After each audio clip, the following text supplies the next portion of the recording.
बाबांचं प्रेम शब्दात सांगता येत नाही.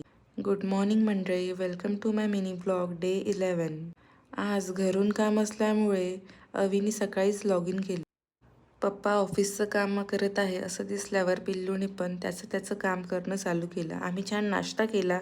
पिल्लूला पण ओट्स खाऊ घातले आणि पिल्लू खेळायला लागला. पिल्लूचं या हत्तीवर काही जास्तच प्रेम आहे. देवपूजा करताना आजी टिक्का लावायचं विसरली म्हणून सगळ्यांना पिल्लू टिक्का लावत होता. आज पप्पा घरी होते म्हणजे पिल्लूचे सगळे लाड पुरणार होते. तुला काही बोलता येत नसले तरी त्याला माहीत आहे की आई आणि बाबांची खुशी ही जगातील सर्वात सेफेस्ट प्लेस आहे. दुपारी झोपून उठल्यावर त्याला थोडा ॲपल चारलं आणि त्यांनी मम्माला पण भरवले. पिल्लूला आजकाल स्वतःच्या हातात खाण्यात खूप मजा येते.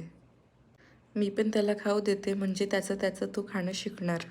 ऑफिस संपल्यावर छान पिल्लूने पप्पाचा लाड केला. दोघांनी एका दुसऱ्यासोबत छान टाईम स्पेंड केला.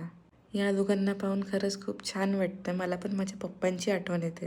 छान सनसेटचा गोल्डन रेस छान तोंडावर येत होते. आईसोबत चहा एन्जॉय केला. संध्याकाळ झाली. तुळशीजवळ आणि देवाजवळ छान दिवा लावला. जेवण वगैरे करून छान वॉकला गेलो. असा संपला आमचा दिवस. बाय.